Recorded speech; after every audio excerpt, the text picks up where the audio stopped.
Wide on the Wabash, how I long for my Indiana home.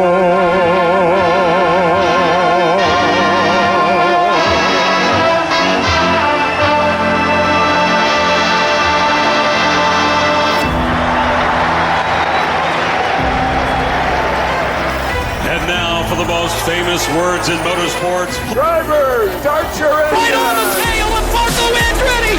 Can a teenager win in Indianapolis?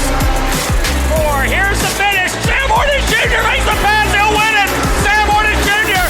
It's not a tour de force. It's a tour de pin. I don't know what it is. Danny Sullivan gets him. Danny Sullivan gets him down. No, he's swirling. No, he's spinning. Danny Sullivan spins. But he goes around twice and gathers it in. Absolutely incredible. Danny Sullivan headed for victory lane in Indianapolis. Our twin checkered flag in the air. It's a battle at the start-finish line. And Joseph Newgarden will win the Indianapolis 500-mile race. Davey Hamilton, he finally gets the buggy off him, but the pass makes it stick. Joseph Newgarden goes back-to-back, wins the 108th running of the Indianapolis 500-mile race. Out, because I was just saying that if it wasn't for them, that show would not continue. My goodness, it's unbelievable how they are. Those drivers are skilled at what they do, and you see how skilled they are at what they do by the way that they drive and the way they drove their cars. That's the next point I'm going to get into, was the actual race itself. I said the cars just zip past you so fast, and that was the best part about it. However, there was a lot about the race that I did want to mention. When I left the track, I left with about 24 laps to go just so I could get back to my hotel and everything. And we left 24 laps to go. Connor Daly was the leader. At one point, Ryan Hunter-Reay was the leader. I do remember Jack Harvey was the leader. Then he got into an accident. And then I remember Ryan Hunter-Reay was the leader at one point. Connor Daly was the leader when I left. And then Alex Palou took the lead, and the rest was history. But let me tell you from the stuff that I did see, because I didn't stay the whole time. And I will get back on Monday talking about further analysis on the race. But tonight, I just wanted to mention stuff that I saw today from turn one in the midfield. It was incredible driving. Cautions, too many cautions. It was just pure insanity that in the first maybe lap or two, that even before the race got started, they had to basically take the track and dry it 5 or 6 times, and we had to wait there until about 1:15-ish in the afternoon to have to watch the Indy 500. People were already anxious about the Pacers and all that going into the day, but that was something that basically, to me, if they would have dried the track, now of course there was like little raindrops, they would have ran in that. But of course it caused more accidents. Whenever they dried, it didn't really work because there was a lot of just blown tires, a lot of cautions, 7 by the time I had left, and there was just nothing there to do but cautions at one point in the first half of the race. And then the big crash that we saw was when Kyle Larson, Stingray Robb, and wrecked in that one accident. Wrecked in an accident. Kiffin Simpson wrecked early on in the race.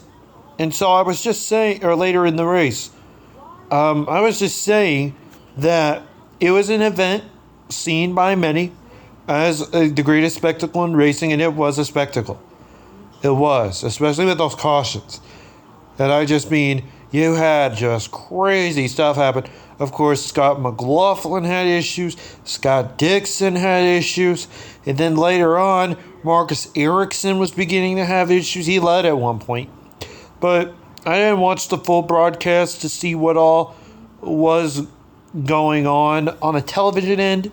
But on a infield end, boy, was it just... It just got boring. It just got really boring. And the crashes and all that were fun. I literally saw 2 guys high-five each other after Kyle Larson got wrecked. I thought it was pretty hilarious.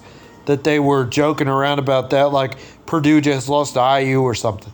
I mean, it's just hilarious. But, I mean, the racing, there was well over 9 or 10 lead changes. Multiple, I think it was 9 lead changes. 7, ties. So it was a lot. It was jam-packed racing.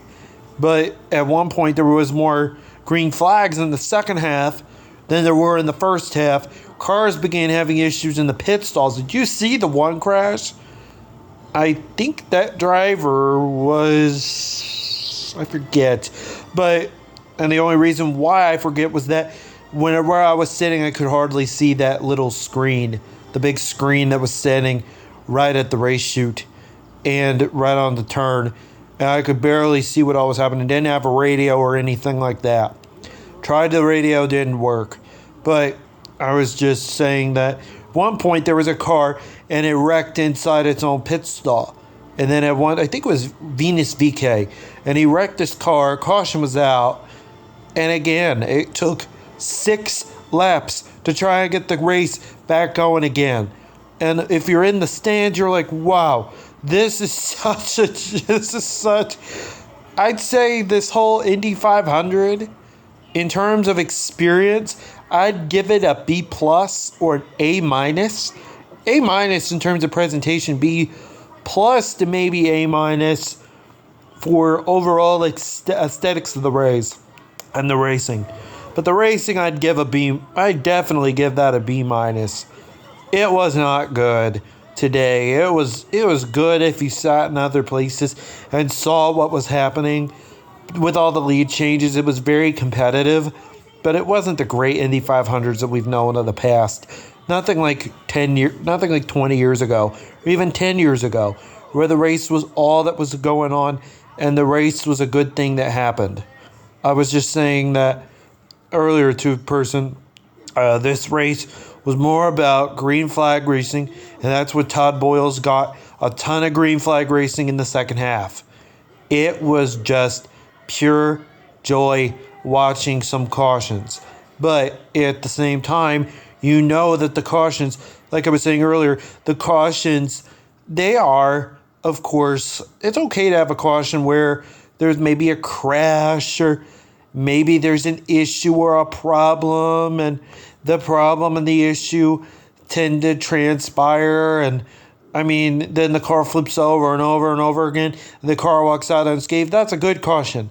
Or like where 2 cars get collided in the pits or near the pits, and one nearly goes off, and the tire nearly flies off the car, barreling through the road, barreling through turn 4. Or even when with J.R. Hildebrand back in 2011, another Dan Weldon reference, hits the wall, Dan Weldon wins. That's a great caution. That is a great caution. But these cautions today were more mechanical failures. They were more just little tire errors. Literally, they were not interesting cautions. The only one I'd say that was interesting was when Kyle Larson wrecked. When Kyle Larson wrecked, that was the most interesting one. And I think for everybody, they loved it because Kyle Larson is a NASCAR driver and they know it. So they have a very bad taste for NASCAR drivers at Indianapolis racing and trying to use the event for clout. So that's what I think Kyle Larson was doing in the first place. Everyone booed Joseph Newgarden and Will Power to start the race. They don't like them. And a Penske driver won the Indy 500, or should I say Ganassi? I'd say more Ganassi because it was number 10. Number 10 is Ganassi. So a Ganassi vehicle won the Indy 500. So that was great and everything. Need to see the finish because need to see some of the highlights, and that's why we're going to do an episode tomorrow. But this is just an instant reaction. I feel like the race was a decent one. It wasn't a great race, but it was a decent one. The lap changes were amazing. The pole was constantly switched, and we saw truly just 1 or 2 big wrecks. But other than that, Doug Boyles got what he got. He got a product. He made the product look good. He made the special look good. And he wanted green flag racing. That's all we got in the second half. The first half, like I said, it was going to be bad if, like, for example, there was a fire, actually. There was a fire before the race had actually began. Then another fire that happened near us, and they were extinguishing the fire out, but the cars were still going. They weren't even calling a caution flag. So I think that was Scott McLaughlin, whose car literally caught on fire, and they didn't even stop the race to basically help him out and give him some time.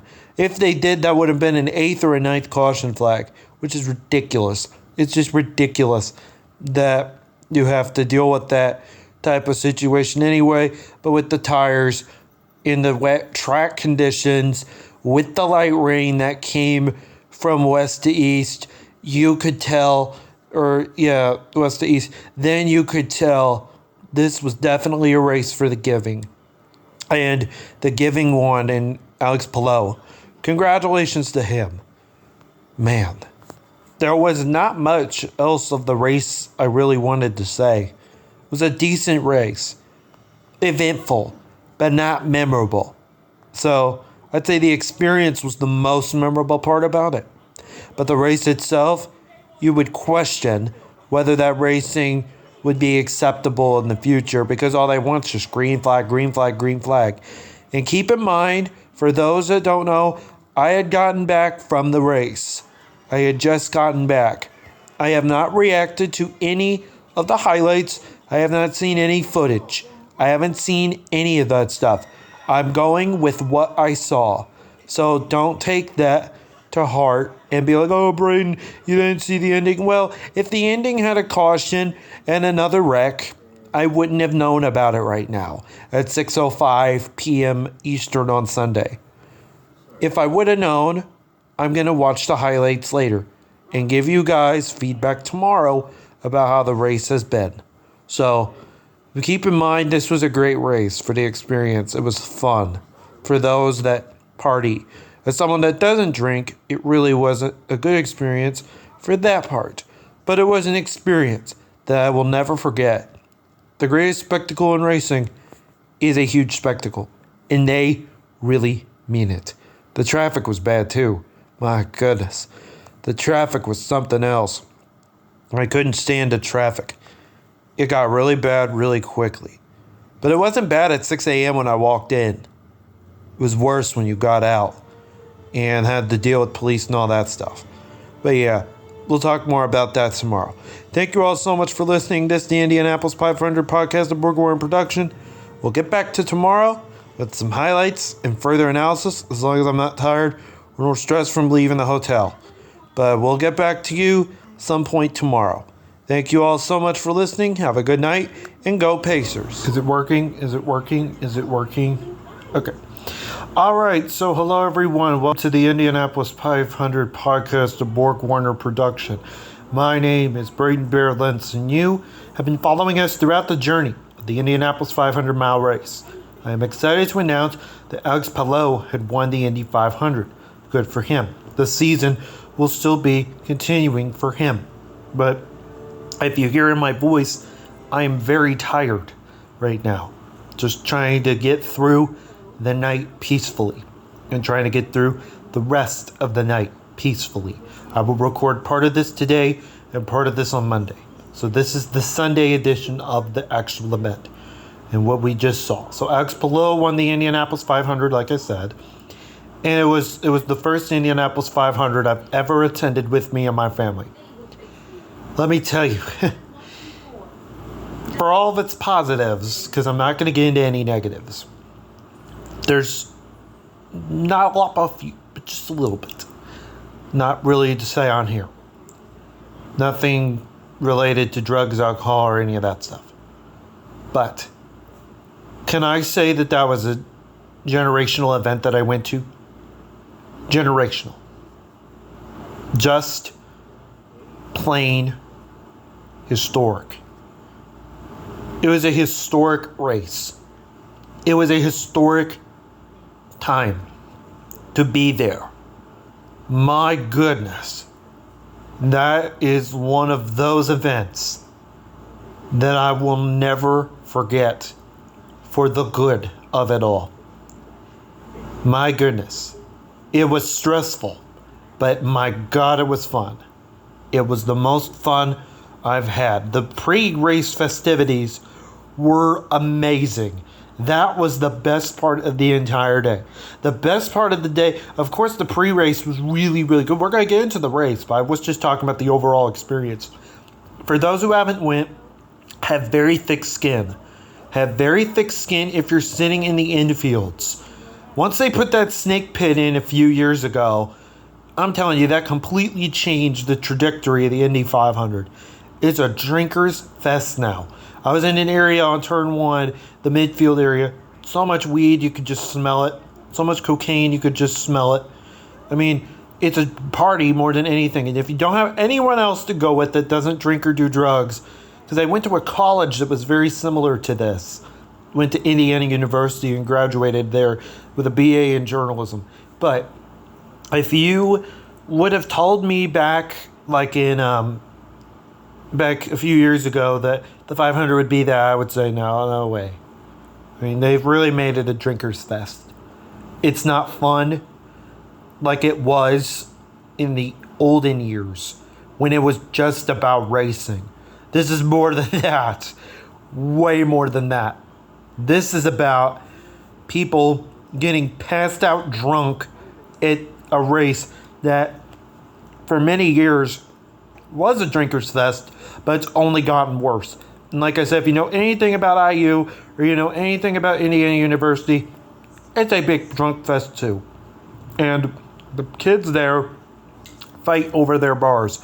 We literally had kids and even people younger than 23 years old doing a heavy amount of drugs. And I could just smell it from end to end. And I was on turn 1, and all I remember was that the cars were going zoom, zoom, zoom. Then there would be more smells. Zoom, zoom, zoom. And then nowhere to walk, too. It was literally, I was packed in like sardines in that place. They even said, don't even use the bathroom. So I went on myself. Not that that's funny or anything, or just to crack a joke, but that it was that packed in there. And you need to have thick skin because they're going to want to cause fights as well. But we're going to not talk about the negatives.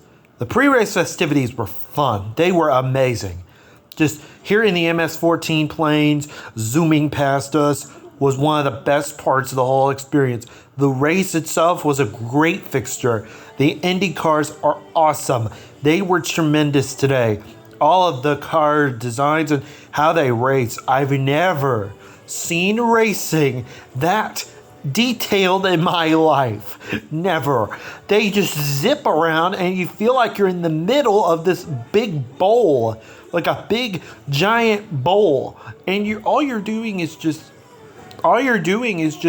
sitting in the middle here watching these cars zoom by. It kind of makes you go crazy. If you're not used to that, you're not used to that like total rotation, at least it's just one corner. Can you imagine if it was just all 3 or 4 corners? Oh my gosh. You get a whole view of the track. There's no way you'd go crazy. All these little cars just zoom, zoom everywhere on those turn 1. I was actually the most eventful part of seeing their cars was when Kyle Larson wrecked along with Kiffin Simpson and Stingray Robb, who we met yesterday.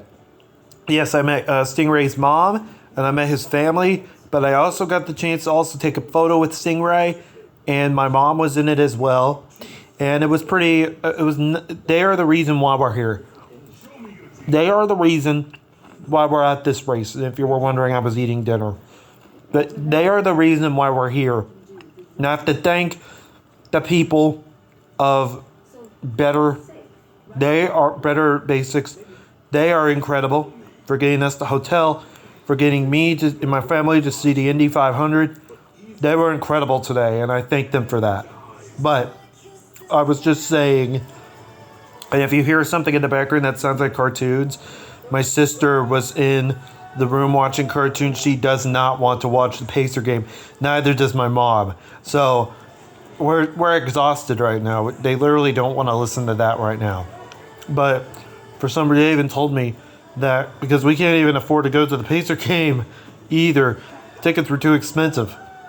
And so we're just going to sit here, relax, and hopefully enjoy it somehow on the radio with Mark Boyle or something like that. The radio call was great today. That was a good thing. Everybody had their little radios out. There was even one guy in front of me that had a big old walkie-talkie and was listening to the race on there. I didn't see, when you take those headphones off, oh my gosh, those cars are loud. They zip past you, and it almost makes you just like, they go so fast on that track, 230 miles an hour. You just gotta thank them for giving us a show and for actually giving us talent that can actually do this stuff day in and day out.